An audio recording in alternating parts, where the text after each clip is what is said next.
So there's the ongoing issue, and I discussed this on this channel, and I these videos normally cause a lot of, well, you know, players know what they're getting into and not getting the point. I'm going to start with this. Yes, hockey's dangerous. It's a dangerous sport, and I get that. But the NHL tries to tell its players it's not really that dangerous. You don't have to worry about. Don't worry. There's all this medical stuff you guys are hearing about from the NFL. Don't listen to that.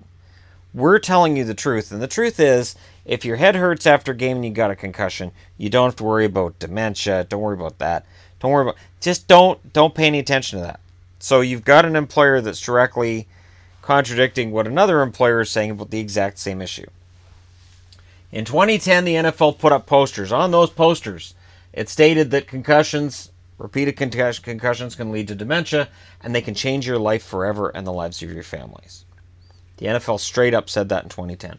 2013, the NHL puts up posters with no mention of lasting effects or dementia, because the NHL doctor had those removed.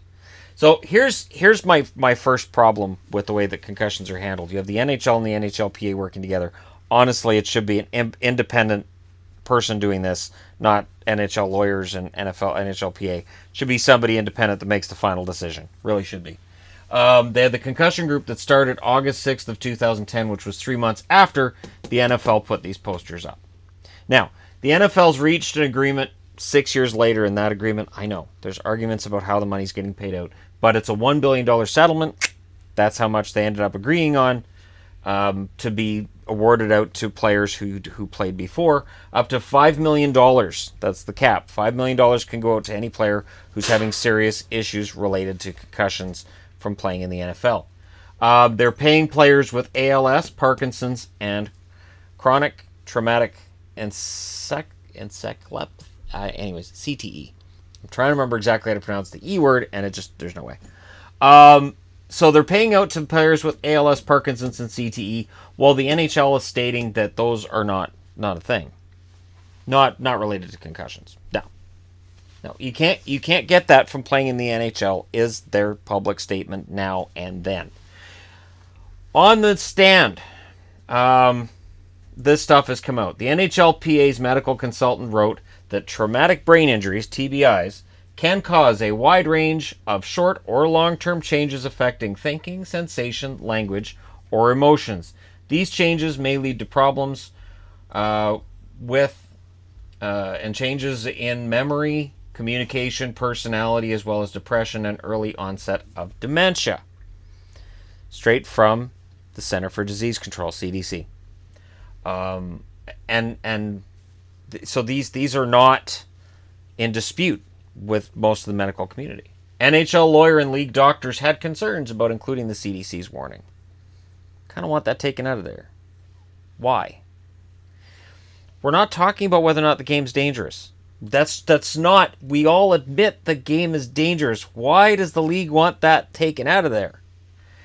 In an email to the NHLPA consultant, the NHL lawyer said, "I think the written statement seems alarmist and seems to suggest the consequences can result from having only one concussion." Okay. Every concussion's different. And part of what players deal with in this is there are guys who get concussed and they play in that same game and they play from then on and they're fine. And there are players who get one concussion and it's a doozy and it affects them for ages. And the symptoms come and go, and then they're like, okay, I'm better, and then they get back out on the ice and they're like, all right, I'm not better. And it can be a dramatic effect of one concussion. And once you've had that first concussion, it's easier to get others. So if we were to come out and go, I don't think you should have that in there because that's alarmist. That's the point of the poster, isn't it? Isn't a warning supposed to be alarmist? I mean, when you buy something at the store and it's got warnings, do you want them to have little happy faces on them that say, don't worry, this probably won't happen. Take the toaster, throw it in the bathtub with you, you'll probably be fine. NHL doctor said the objective was to make the message simple and clear and define as to its scope. So notice all the legalese in here. But he couldn't answer why it didn't mention long-term brain injuries. As if he forgot. from a concussion. He stated that language is an issue in the NFL, not the NHL. So, or in the NHL, not the NFL. So part of the NHL's defense is, well, we've got guys from all over the world and not all of them speak English. The NFL, pretty much everybody speaks English. So they can have these really concise posters that get into detail on what's going on. The NHL, we can't do that because we've got Czechs and Russians and Swedes, and some of these guys, they just speak French, and we don't have time for all this translating, is basically what they're saying. Or we're just going to put the poster up in English. It's in English and French in Montreal, but there's no way at all these guys can learn to speak English, right? It's so ridiculous. Anybody who's playing in the NHL at least knows rudimentary English. And there's no reason you can't have a poster up that tells people all these things and use that as your excuse. Meanwhile, again, the league's public position is that these things that the NFL is already paying money out for can't happen from concussions. That's their public position. And it's really weird because the NHL and the NFL are both leagues where you have a lot of hard hitting. They're played fast. They're played by very heavy players, very tall players, who, when you've got all that energy and they clash, that energy's got to go somewhere. The recipient of said energy may end up concussed. It is part of the game. You're not going to get it out, and I'm not trying to say take hitting out or take any of that out. My point is, the NHL has made it clear. Their position on CTE is it does not happen from concussions.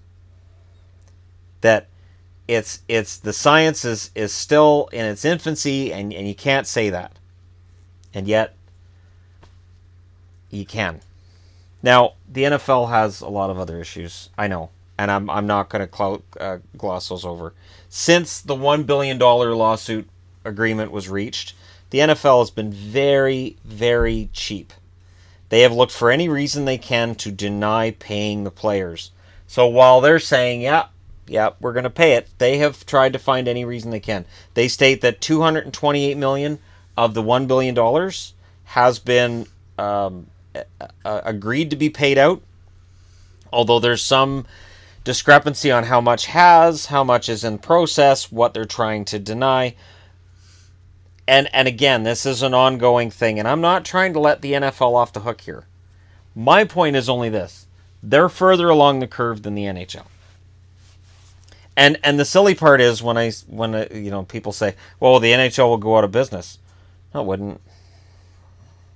Wouldn't go out of business. Again, if the NFL, and I mean, this is 20,000 players that they were looking at and going, all right, well, there's 20,000 retired players, and it's a $1 billion settlement. I'm sure the NHL could come up with something. But rather than sitting down and trying to say, okay, what can we do to help players? And again, the statement that I make in these videos is simple.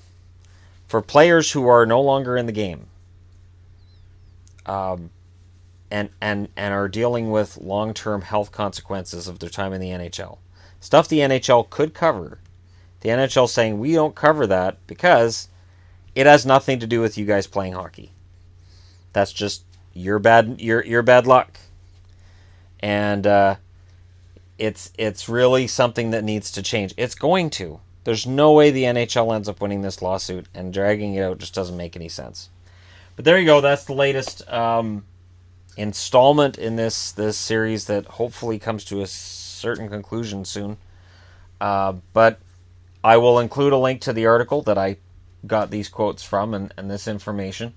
And the stuff on the NFL was from a different link altogether. But for the NHL stuff, I'll include a link in the comments or in the description below this video. It's a sensitive topic, and I'm not just trying to throw the NHL under the bus necessarily. I'm just saying they've got to get ahead of the curve on this one, and just and start working with the players, because it's the smart money's on progression, and this is progression that sports is admitting. There's issues, there's safety stuff, and they should at least make it as safe as they can. You don't have to take the hitting out. You don't. Look at a race car. race cars, whether it's Indy or NASCAR, there's all kinds of safety regulations in place to make sure that racers don't die. And, it seems like a really simple thing, but they weren't always there. So we're just trying to get there with other sports too, and right now the NHL's on the clock. Let me know your thoughts in the comment section below. Don't forget to hit like and subscribe if you're browsing your way through. You just happened upon this video. Thank you guys so much for watching. I'll talk to you again soon.